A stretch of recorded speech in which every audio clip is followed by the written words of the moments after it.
안녕하십니까? 인생의 복잡한 문제들을 말씀으로 단칼에 해결해주는 김종근 목사의 쾌도 남마입니다.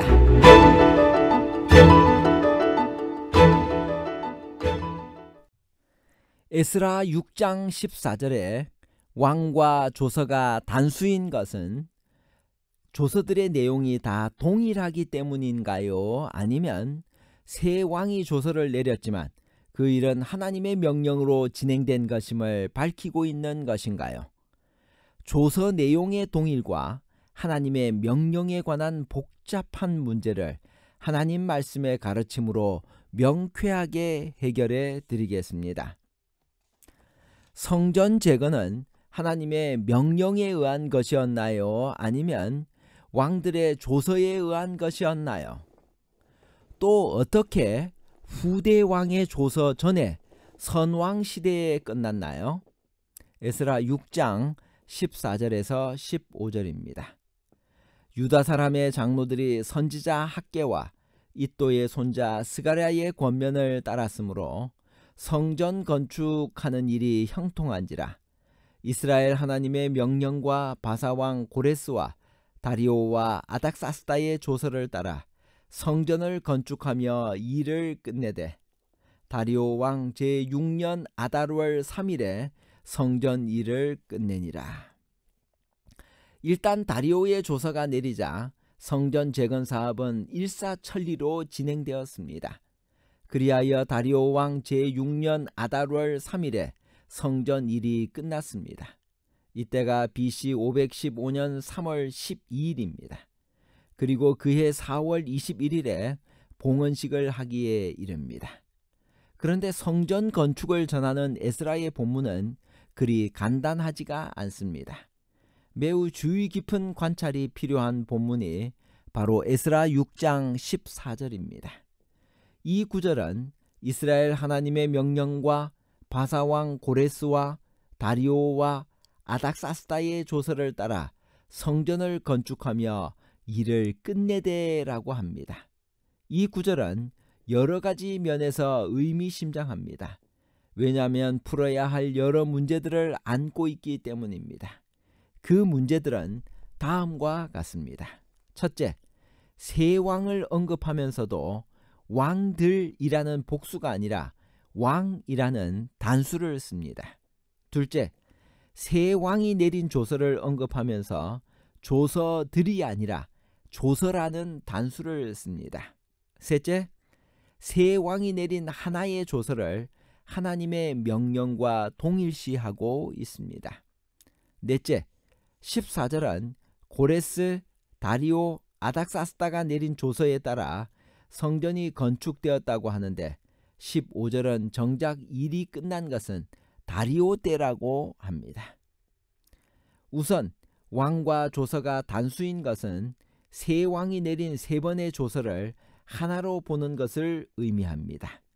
이 구절은 그때까지 세 사람에 의해 진행된 역사적 사건이 사실은 한 가지 일이라는 것을 나타냅니다. 그런 의미에서 왕도 조서도 모두 단수입니다. 그리고 이 구절은 세 왕이 내린 조서가 하나가 되는 바로 그것이 한 하나님의 명령이 된다는 것을 말합니다. 다시 말하면 이 구절은 유다 백성들의 성전 재건은 결코 인간 왕들의 조서로 이루어진 일이 아니라 그 왕들이 내린 하나의 조서를 통해 이루어진 하나님의 명령으로 된 일임을 밝히고 있는 것입니다. 이것은 결국 에스라와 느헤미야에 나오는 예루살렘 성전 건축, 이스라엘 공동체 재건, 그리고 예루살렘 성 재건 등의 모든 사업들이 페르시아 왕들의 조서를 통해 역사한 하나님의 한 명령에 의해 이루어졌음을 증거하는 것입니다. 그 당시 지상에서 가장 강력한 말은 페르시아 왕들의 조서였습니다. 그러나 조용하고도 신비롭게 왕은 좀 더 강한 하나님의 말씀으로 인도함을 받고 있었습니다.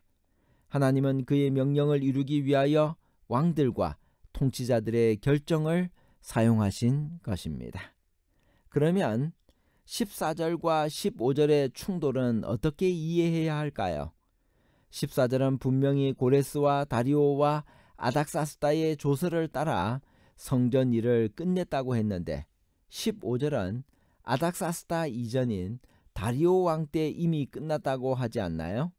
그러면 아닥사스다는 어떻게 되었나요? 어떤 해석들처럼 에스라서 기자가 그 책을 아닥사스다 때에 기록하였기에 기록 당시의 현직 왕을 배려하여 아닥사스다의 이름을 포함시켜 준 것일까요? 아니면 아닥사스다 시대에 예루살렘 성전과 성벽이 완성되었기 때문일까요? 그것도 아니면 성전과 성벽의 마무리 작업이 아닥사스다 시대에 있었기 때문일까요? 그러나 이러한 설명은 세 왕의 조서를 단수로 표현하고 다시 그것을 하나님의 명령과 동일시한 본문의 의미를 충분히 설명하지 못합니다. 본문이 하나님의 명령을 언급한 것은 예루살렘 성전 재건의 역사적 성취를 왕들의 조서로 이루어지는 정치적 관점이 아니라 하나님의 명령으로 이루어지는 신학적 관점으로 본 것임을 나타냅니다. 이것은 물리적인 성전 건축은 다리오 때 완성되었지만 하나님의 명령에 의한 성전 건축은 아닥사스다의 조서가 포함되어야 한다는 것을 의미하는 것입니다. 그렇다면 아닥사스다의 조서는 어떤 의미를 포함하고 있나요? 아닥사스다의 조서는 그의 통치 제7년에 있었습니다. 이 조서는 그 대상부터 고레스와 다리오의 조서와는 다릅니다. 앞에 두 조서는 그 대상이 명시적으로 언급되어 있지 않습니다. 그러나 이 경우는 여호와의 계명의 말씀과 이스라엘에게 주신 율례 학자요 학자 겸 제사장인 에스라에게 조서를 내렸다고 분명하게 밝힙니다. 조서의 수신자를 에스라로 지정하면서 그를 계명과 율례의 학사로 소개하고 있는 것입니다. 이 조서의 목적이 무엇인지를 짐작하게 합니다. 그것은 에스라가 해야 할 일이었기 때문입니다. 이 말은 이스라엘 백성들에게 다시 야훼의 율법으로 살아가는 행정적 자치권이 회복되었음을 의미합니다. 아닥사스다의 조서는 재판관들에게 죄인을 벌할 권리를 부여했고 심지어 사형 선고까지 내릴 수 있게 했습니다. 그러므로 이 조서는 하나님의 율법을 범함으로 황폐화된 이스라엘의 종교적 정체성이 국가 사회적 측면에서 마침내 회복되었음을 나타내는 것입니다. 즉 예루살렘이 다시 야훼의 율법으로 다스림을 받는 신국 수도로서 회복된 것입니다. 아닥사스다는 이 조서를 내릴 때 바벨론에서 얻은 모든 보화를 가져다가 그 하나님의 전을 위하여 즐거이 예물로 드리라고 했습니다. 그러므로 이때 예루살렘 성전은 이미 지어져 있었습니다. 성전은 다리오 왕 6년에 피력되었습니다. 그러나 아닥사스다의 마음에 예루살렘 여호와의 성전을 아름답게 할 뜻이 있었습니다. 에스라 6장 14절의 의미는 이런 마음으로 내려져 이런 일을 이룬 아닥사스다의 조서가 포함되어야 그것이 하나님의 명령으로 완성된다는 것을 말해주고 있습니다. 새로 지어진 성전을 하나님께 드리는 봉헌식은 얼마나 성대했나요?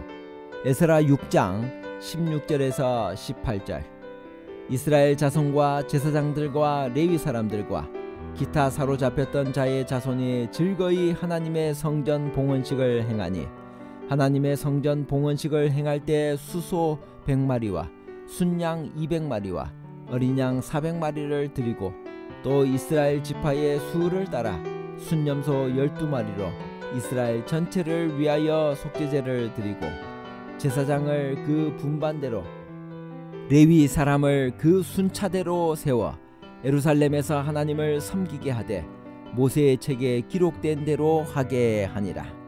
바쳐진 제물의 수와 봉헌식의 규모는 솔로몬 성전 봉헌식 때와 비할 바가 못되나 이때는 포로 생활에서 돌아온 초라한 사람들이 이루어낸 것임을 생각해야 합니다. 어려운 조건 속에서 이루어낸 것이기 때문에 그들의 감격과 기쁨도 그만큼 컸을 것입니다. 결론입니다. 첫째, 에스라 6장 14절에 왕과 조서가 단수인 것은 조서들의 내용이 다 동일했기 때문이 아니라 새 왕이 조서를 내렸지만 그 일은 하나님의 명령으로 진행된 것임을 밝히고 있습니다. 둘째, 에스라 6장 14절에서 15절에서 하나님의 명령을 언급한 것은 예루살렘 성전 재건의 역사적 성취를 왕들의 조서로 이루어지는 정치적 관점이 아니라 하나님의 명령으로 이루어지는 신학적 관점으로 본 것임을 나타냅니다. 셋째, 이것은 물리적인 성전 건축은 다리오 때 완성되었지만 하나님의 명령에 의한 성전 건축은 아닥사스다의 조서가 포함되어야 한다는 것을 의미하는 것입니다. 감사합니다.